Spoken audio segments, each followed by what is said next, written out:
वही लाठियां चलेंगी, वही अपहरण, डकैती, लूटमार, बलात्कार, हत्याओं का सिलसिला जारी होगा जो मुख्यमंत्री नीतीश कुमार जी के शासन में होता है।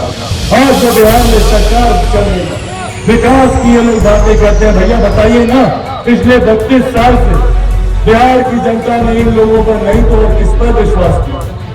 90 के दशक से लेकर आज तक बिहार में इन्हीं लोगों की सरकार है, भले वो राष्ट्रीय जनता दल हो या जनता दल यूनाइटेड हो, यही लोग पिछले 32 साल से सरकार में।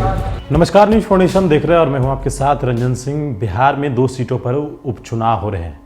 चुनाव प्रचार भी अब आज अंतिम था और थम भी गया। बता दें आपको कि उस बीच चिराग पासवान मोकामा में धुआंधार चुनाव प्रचार कर रहे हैं।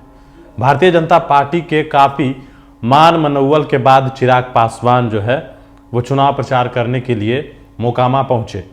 मोकामा में चिराग पासवान लगातार धुआंधार चुनाव प्रचार कर रहे हैं और नीतीश कुमार और लालू यादव के शासनकाल को लेकर जो है चिराग पासवान हमला करते हुए नजर आ रहे हैं।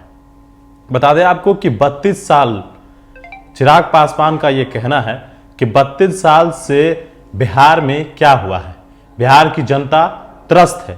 मुख्यमंत्री नीतीश कुमार के कार्यकाल में जो है अपराध, मर्डर, इस तरह की घटनाएं, लूट, इस तरह की घटनाएं घटी है। चिराग पासवान जब आज मोकामा में चुनाव प्रचार कर रहे थे, उस दौरान जमकर नीतीश कुमार और लालू यादव के शासनकाल पर हमला बोला है। प्रधानमंत्री नरेंद्र मोदी की काफी तारीफ करते हुए उन्होंने कहा कि हमारे पिता के सपनों को कोई आगे बढ़ा सकता है तो वो नरेंद्र मोदी हैं। इस तरह की बातें चिराग पासवान करते हुए नजर आ रहे हैं। सुनवाते हैं वो पूरा बयान कि किस तरीके से चिराग पासवान ने आज बिहार के मुख्यमंत्री नीतीश कुमार पर हमला बोला है। बावजूद बिहार में वो विकास की योजनाएं धरातल पर नहीं उतर पाई, उसके सबसे बड़े जिम्मेदार अगर कोई है तो वो मुख्यमंत्री नीतीश कुमार जी है। इसीलिए साथी, इसीलिए अंत में यह आग्रह करना है कि ऐसे नेताओं को चुनकर बिहार की विधानसभा में भेजिए जो हमारे प्रधानमंत्री आदरणीय नरेंद्र मोदी जी की सोच को मजबूत करने का काम करे, जो मेरे नेता स्वर्गीय रामविलास पासवान जी के अधूरे सपनों को पूरा करने का काम करे। और इसीलिए आग्रह करता हूं कि हमारी बहन कुसुम देवी जी, जिनका पता है ना उसमें ईवीएम पे कौन से नंबर पर है, सबको पता है, सब लोग दिखाइए तो, सबको पता है 2 नंबर। हाँ, ये निशान किस चीज का निशान होता है? विक्ट्री का निशान होता है, विजय का निशान होता है। तो विजय तो पहले से ही सुनिश्चित है। इस बात को हम लोग को तय करना है कि 3 तारीख को कोई ना छूटे, कोई भी नहीं छूटना चाहिए। चाचा चाची, दादा दादी, नाना नानी, भाई बंधु, यार, रिश्तेदार, सबको लेकर जाना है मतदान बूथ। वहां पर लेकर जाकर 2 नंबर पर बटन दबाएंगे ना। युवाओं को अकेले नहीं जाना है, अपने साथ 10-10 लोगों को लेकर जाना है। लेकर जाएंगे, चाची जाइएगा ना, आप उठाकर बताइए, सब लोग जाइएगा ना, सब लोग जाइएगा। तो 3 तारीख को 2 नंबर पर, और छाप कौन सा होगा? कमल का फूल।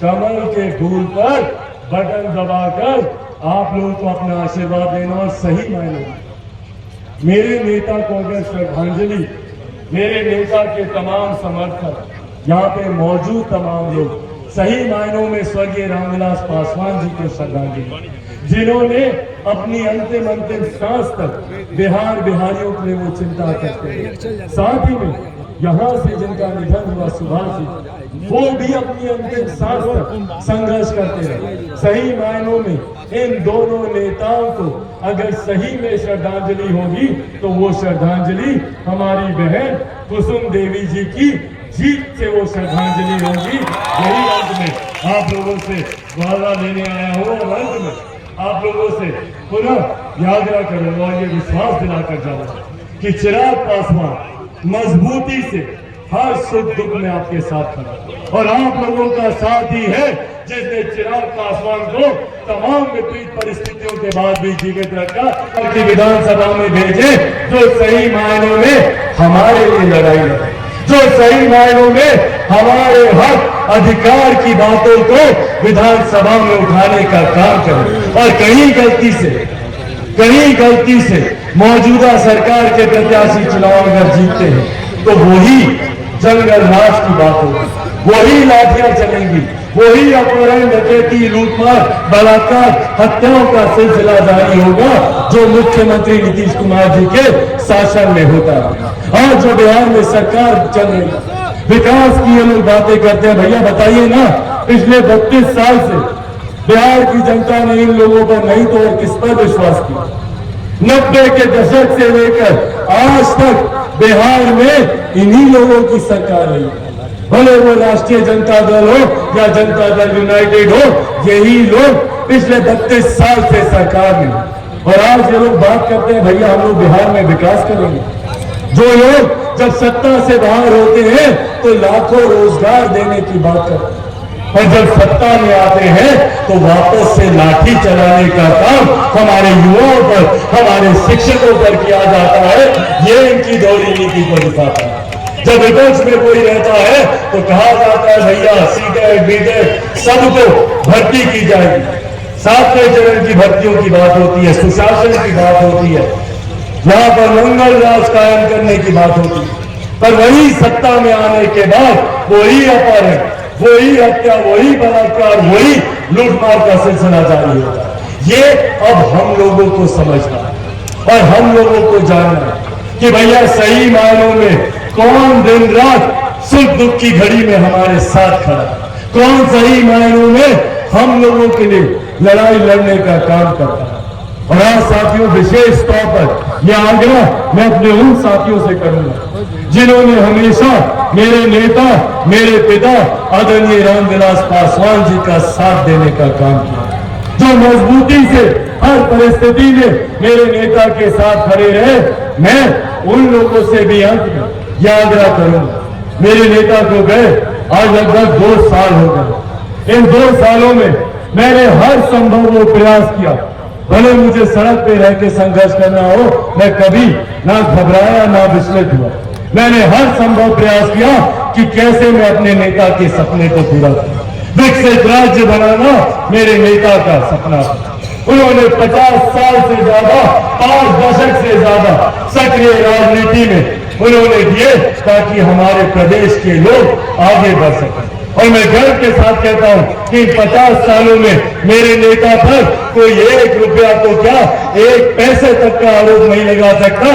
इस बात का डर मुझे, उन्हीं का अंशु है, उन्हीं का खून है मेरी रगों में। और ये वादा आप लोगों से करके जाता हूं कि जब तक बिहार को एक विकसित राज्य नहीं बना दूंगा तब तक मैं भी चैन की सांस नहीं लूंगा। ये वादा आज आप लोगों से करता हूं। पर बिहार में विकास की बात अगर कोई एक नेता करते हैं तो वो हमारे प्रधानमंत्री आदरणीय नरेंद्र मोदी जी।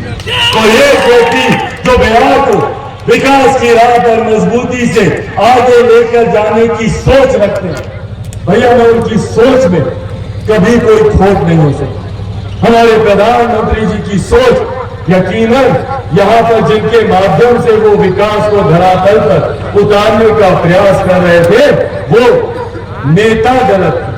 मुख्यमंत्री जी के माध्यम से प्रधानमंत्री जी ने कई बार सोचा कि भैया डबल इंजन की सरकार है, जो प्रधानमंत्री जी केंद्र में चाहते हैं उसको वो धरातल पर उतार पाएंगे। पर हकीकत है